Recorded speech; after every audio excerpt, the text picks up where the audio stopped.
Hilagang bahagi ng Luzon at ilang parte ng Mindanao ay magiging overcast and gloomy po tayo. So expected ang mga kalat na tapakulan at localized thunderstorms kabilang na ang kalulang bahagi ng Nuevo Luzon. So nararabi ng bansa, manatiling katamtaman at nasahan pa rin ang balinsangan at epekto ng Estalis ay magdudulot din ng alinsangan sa Southern Luzon at Visayas area.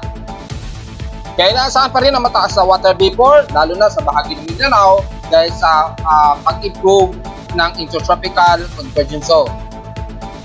At ang lagay ni Tropical Depression na may international name na Maliksi, ating alamin.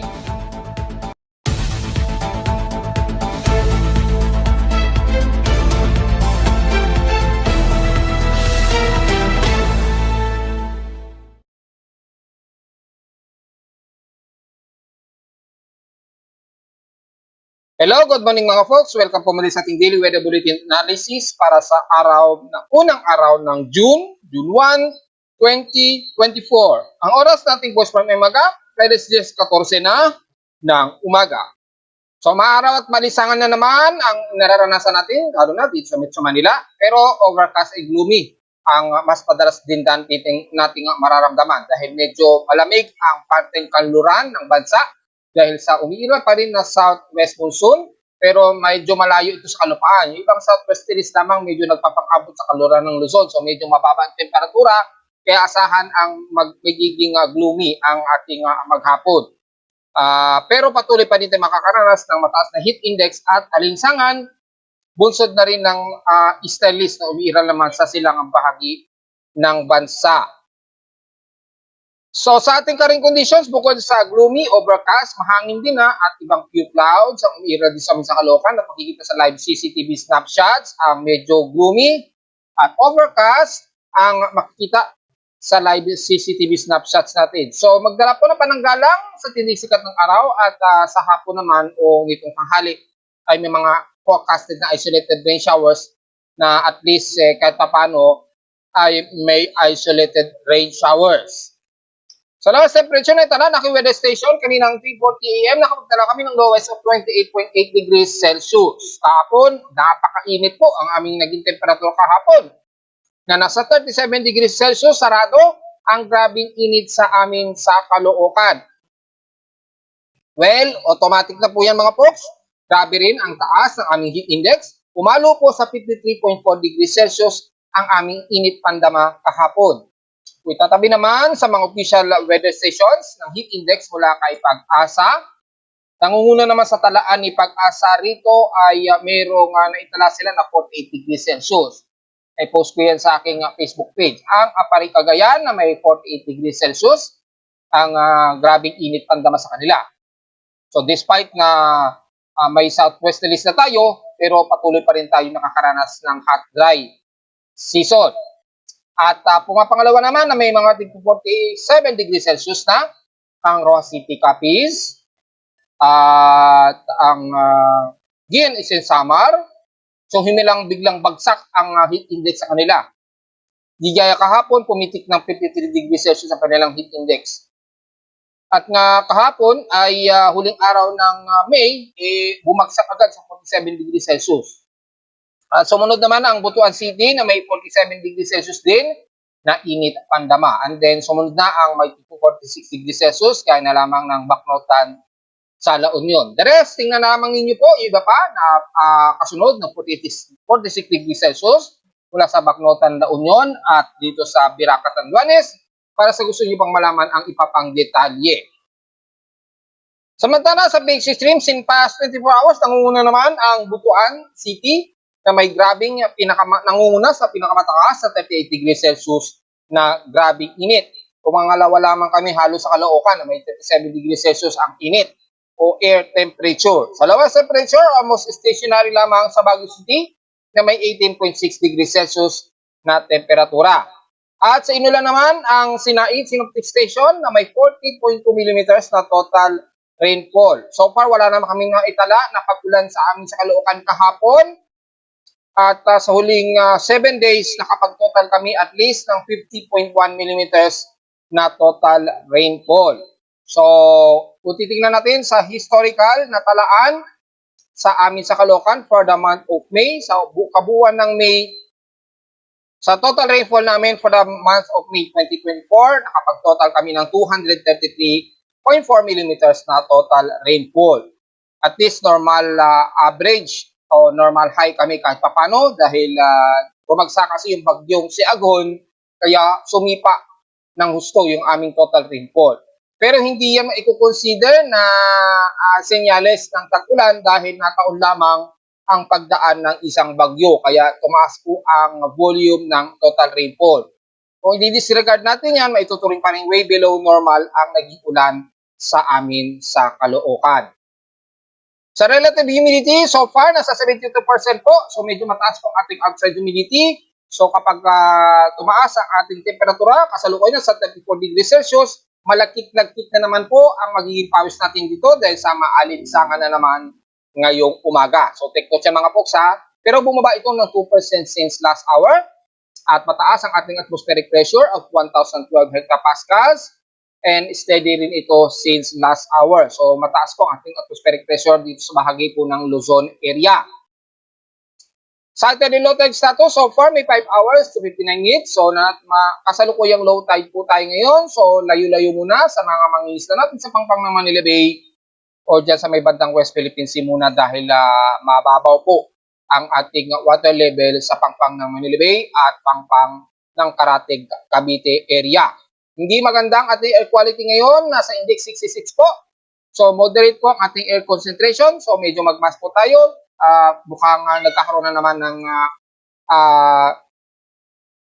thermal inversion ng ating air quality na natatrap sa pagitan yan. Kaya tumataas na naman ang ating bad air concentration dito sa lower ground. At 19.05 micrograms per cubic meter po ang particulate matter 2.5 natin ngayon. So medyo magmask po tayo mga folks. Lalo na sa medyo hazy ang paligid, lalo na dyan sa bahagi po ng Tagaytay at paligid ng Taal Volcano lalo na.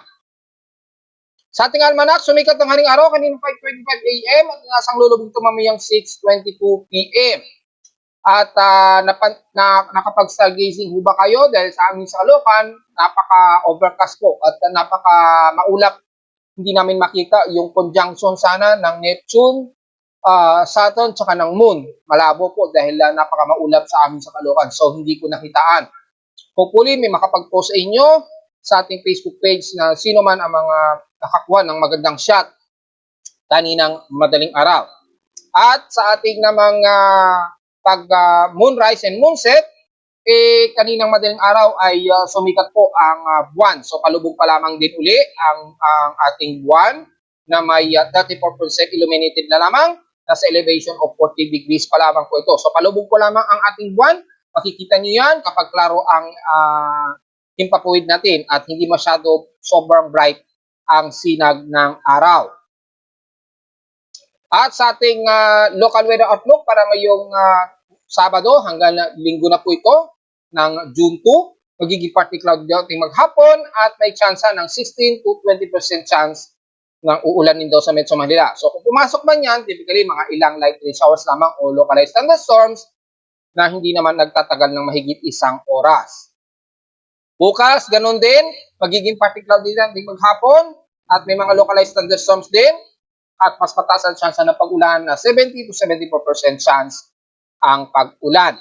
Highest and lowest temperature expected maglalaro sa 33 to 34 degrees Celsius and lowest temperature expected ay nasa 27 to 29 degrees Celsius. Well, dako muna tayo sa tingin ng gamit ng satellite imagery. Makikita po natin mula dito ang southwest monsoon nga po na patuloy na nakahatak nitong si tinawag na sa international name na Maliksi. Yan, yung kaulapan na medyo nag-scatter po dahil nasa kalupaan na po kasi itong si Maliksi. Kaya gaya nating inaasahan, bababa po o hihina po ang kanyang air circulation.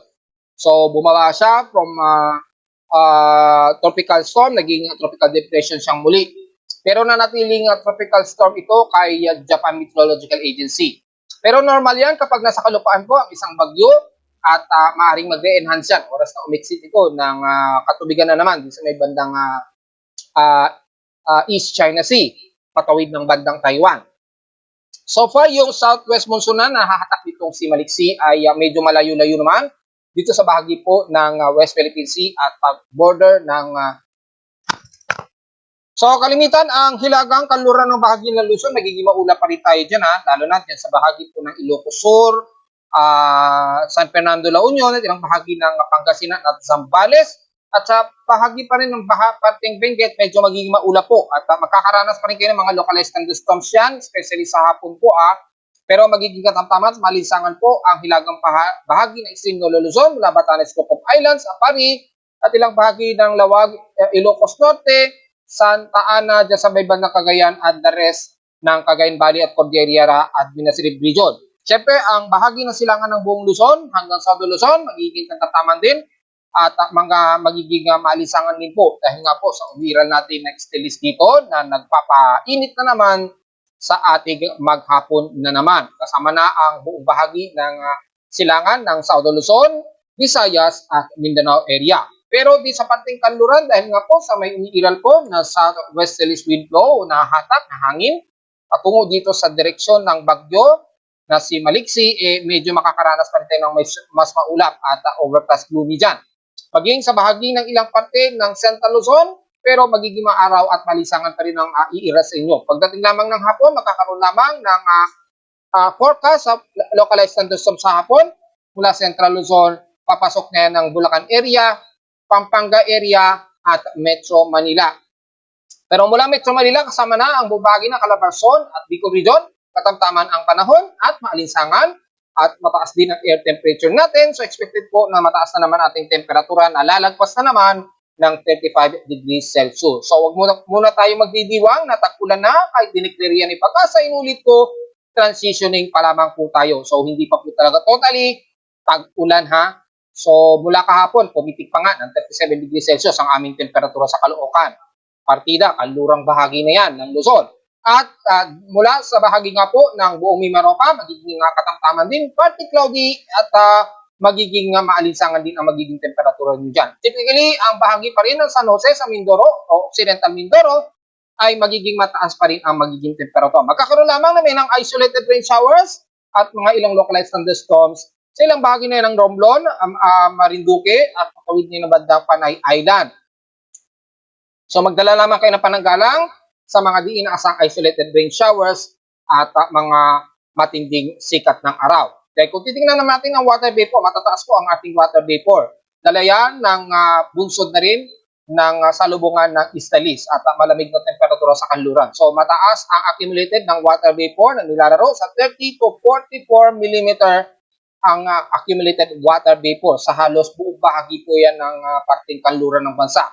Sa bandang silangan po, medyo konti lamang dahil unang sumasalubong sa inyo yung Istalis, kaya mataas ang water vapor sa silangan. Pagdating po ng kanluran, dito nagko-condensate at bumubuhos ang typically na ulan kapag lumalamig. So yun po ang nagiging senaryo at kitang-kita naman sa ating water vapor mula sa CIMMS ang accumulated na water vapor pagdating ng kanluran. Sa silangan, nagwa-water evaporation muna siya. Then pagtawid niyan ng kanluran ng bansa, lumalamig ito at nagsasaturate. At makikita niyo tumataas po yung saturation pagdating sa kanlurang bahagi ng bansa.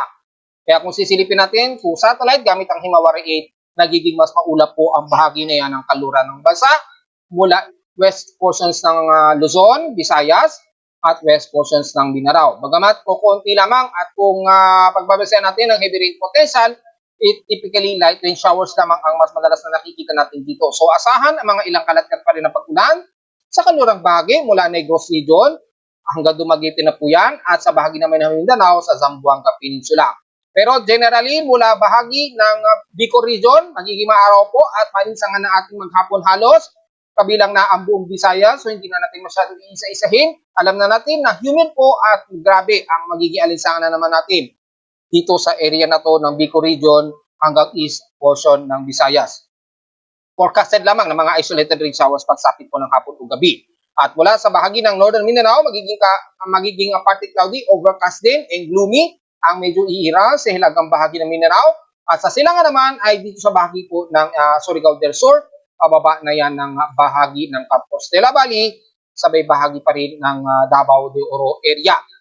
Pero mangunguna po ang maaraw at maalisangan dahil mataas pa rin ang accumulated dahil din sa eastern list na nagpapang-abot na sa silangan ng Mindanao, kaya asahan ang humid na temperatura. Magkakaroon lang din mga isolated rain showers pagsapit po ng hapon o gabi, especially ng buong Davao Oriental, Sorsogen, Maguindanao, Agusan del Sur, yan, medyo ganun po, o halos pare-pareho po ang magiging lagay ng inyong panahon dyan. Pero pagpasok ng Zamboanga del Sur, magkakaroon ng mga ilang gloomy at mga ilang kalat-kalat na pag-ulan, typically dyan sa bahagi nga po ng Baug hanggang Mabuhay at dyan sa may bandang Pitogo area. Sa isla naman ng Basilan at Pulo-Sulo, sa ngayon medyo maaraw pero may konti, magiging maulap at magkakaranas kayo ng mga ilang isolated rain showers and localized thunderstorms. So general ng ating buong bansa ay halos magiging maalinsangan po ang ating magiging temperatura pero magiging overcast po. Ibig sabihin, bigla ang magiging maulap, bigla sisikat ang araw, ganon po mangyayari. Then minsan magiging mas makulimlim, tapos magiging maaraw bigla. Ganon po. So medyo random, kaya overcast po tayo mga folks. And the same time, magiging gloomy rin, especially sa parte ng Metro Manila at kalurang bahagi nga po ng Luzon o hilagang bahagi ng Luzon, Mimaropa at West portions ng Visayas. So malinaw yan mga folks ha. Samantala, kamusta naman natin si Tropical Depression, Maliksi, international name po ito na tinatawag dahil wala naman ito sa ating territoryo pa. Nasa bahagi pa rin ito ng China. As of 10 o'clock AM, ang kanyang central wind speed, ang average wind speed ay nasa 43 km per hour at bugsong maabot ng 54 km per hour. Central air pressure, bahagyang mataas po at 1,005 hectopascals. At dahil sa kalupaan ito ng bandang southern part ng China, medyo bumibilis ang bahagya. Nagagawa pa rin niyang bumilis ang pagkilos nito at 16 km per an hour at bahagya na itong kumukurba pa northeastward. At kung titingnan natin dito sa ating satellite monitoring, real-time o dynamic monitoring ay nasa vicinity na po siya ng Yangchun, southern China area at medyo kakakukurbay nito palapit ng bandang Shaoqing at Guangzhou nga po. At habang babaybayan o bandang Sichuan, then babaybayin niya ang buong kalupaan ng Sichuan hanggang tatawid dito ng bandang dito sa may bandang Fujian, yan, o Fuzhou. So hindi natin alam kung magiging dito ang paglapit niyan o sa may bandang Putian o Shanzhou. So tingnan natin kung pagbabasa naman natin ang tropical cyclone track primary, ikilos ito bahagyang pa northeastward. Yan, then babaybay nito ang kalupaan ng Guangzhou, ang Jiangzuan sa loob ng 24 hanggang 48 oras na nga po. So ina-expect natin hanggang bukas po na linggo ay patuloy niyang bababayin ang bahaging southeastern part ng China hanggang sa approximate na natin ahead of time, mga Sunday na po ng hapon o gabi ay nandito na yan sa may bandang Fuzhou or bandang Fujian. So tingnan na lang natin mga folks.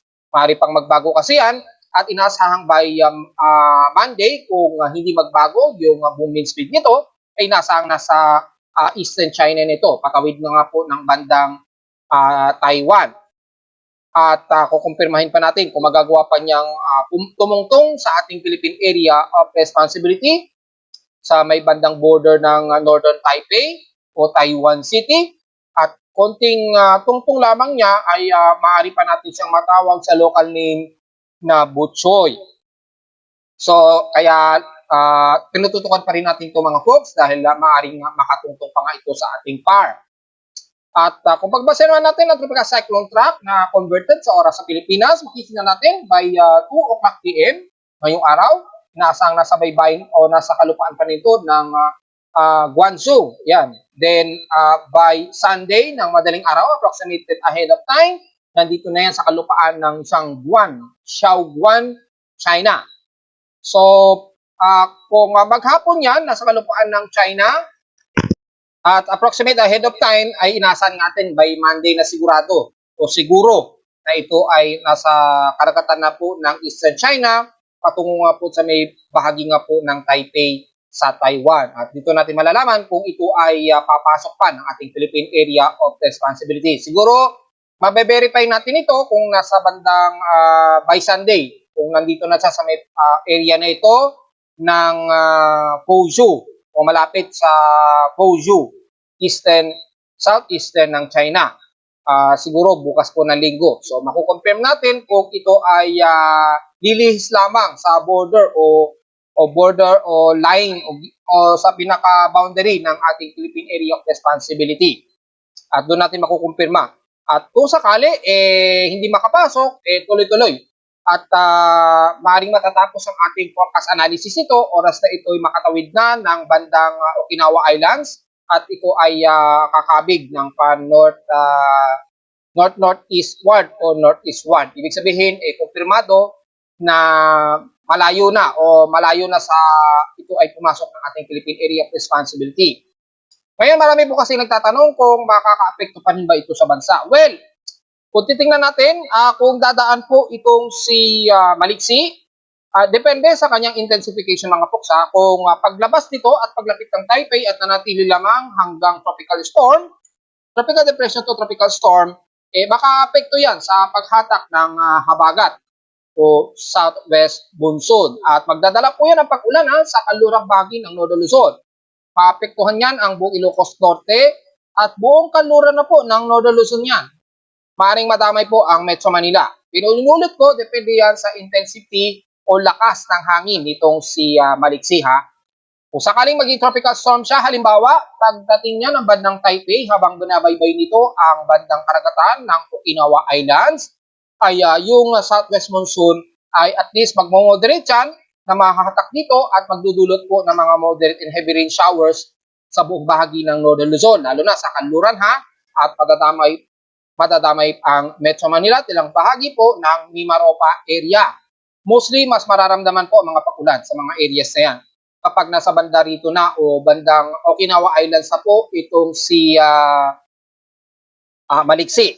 Kung sakaling hindi ito pumasok ng ating Philippine Area of Responsibility ha mga folks. Pero kung nasa loob ito ng Philippine Area of Responsibility, halimbawa lang, kahit man lang tumungtong ng bahagya rito, itong si Maliksi, yan, at matawag natin sa local name na Butchoy, ay mas mapapa-enhance pa niya. Dahil mas malapitan, mas malakas po ang focus ng hatak sa ating habagat na magdudulot po ng heavy rain at posibleng violent na mga pagbuhos ng ulan sa kanluran po ng Bate ng Luzon at ilang bahagi ng Southern Luzon sa kanluran.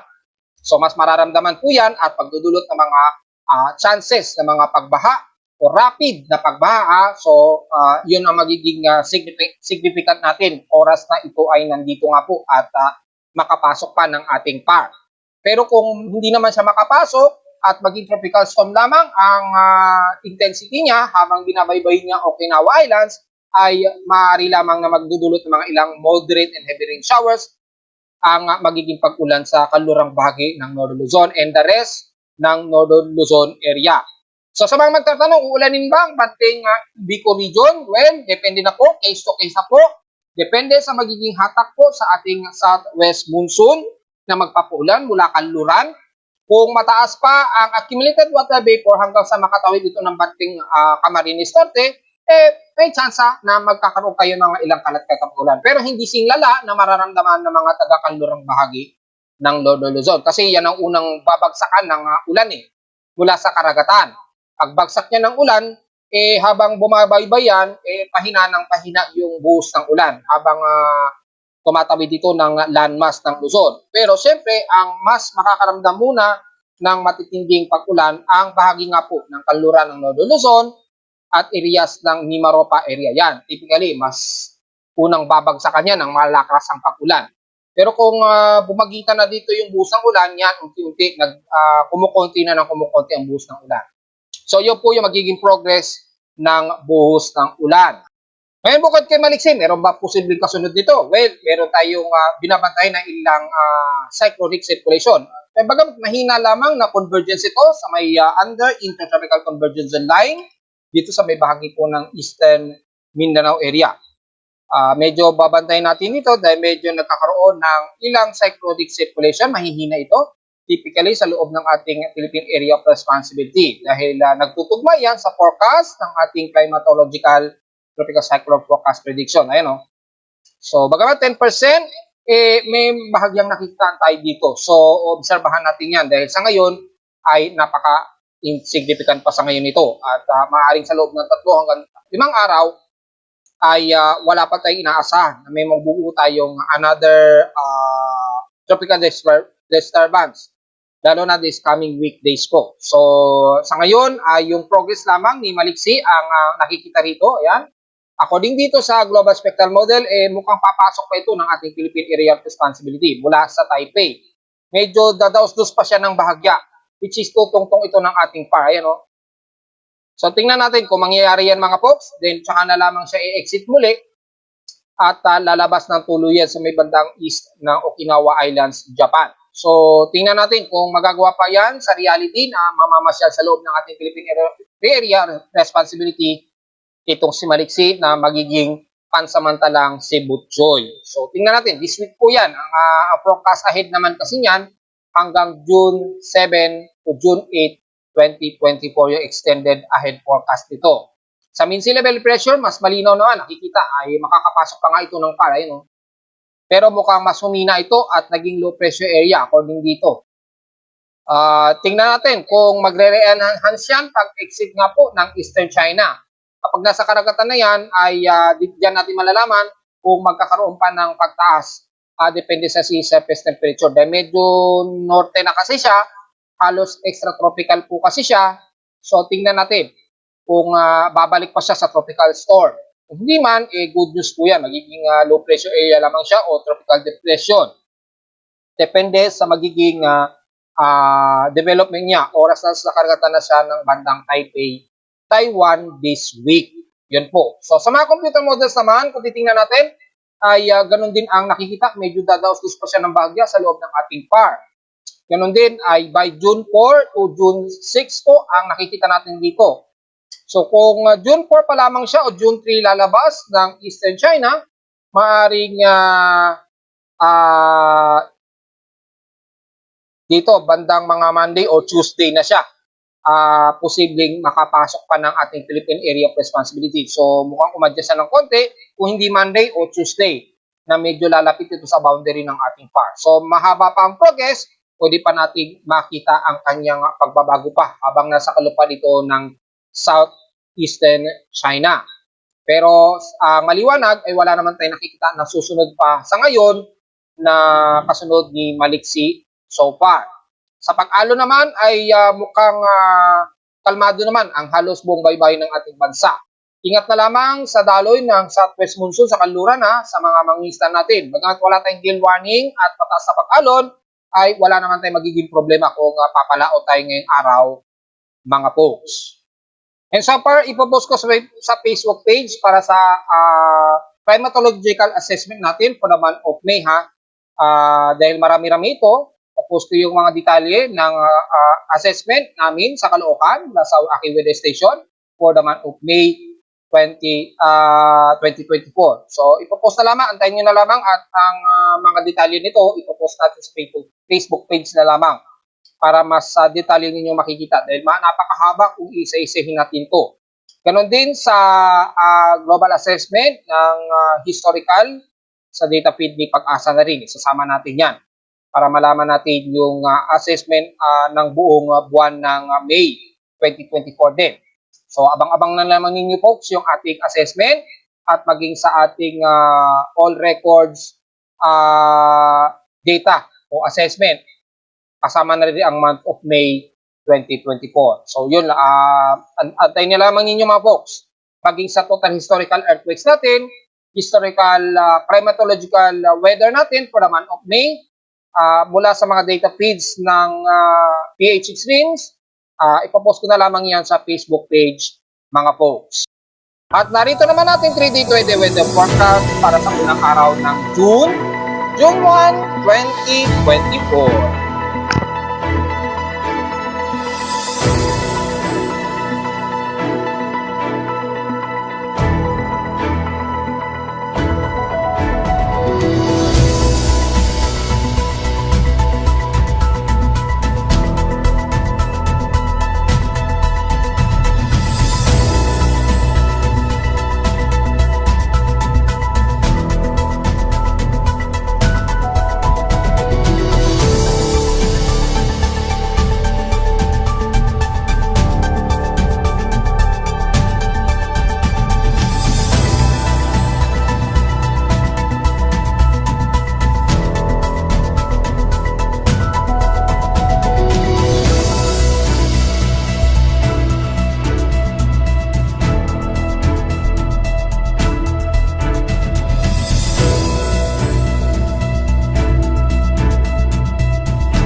At hanggang dito na lang po ating daily weather bulletin at analysis para sa unang araw ng June 2024. Huwag pong kalimutan na mag-like, share, and subscribe po sa ating YouTube channel at visit lamang anytime sa ating website at www.pimoweather.com para sa mga gusto pang malaman ang detalye na hindi natin naisama sa report ngayong umaga since halos magiging mainit lamang at maalinsangan ang kalimitan na mararamdaman natin sa halos buong bansa mga folks. So tingnan na lamang ninyo kung gusto niyo malaman, lalo na sa real-time updates mula sa amin sa Caloocan gamit ang weather station at sa mga data feeds mula sa iba't ibang weather agencies. Maraming salamat po mga folks at magandang araw po sa ating lahat.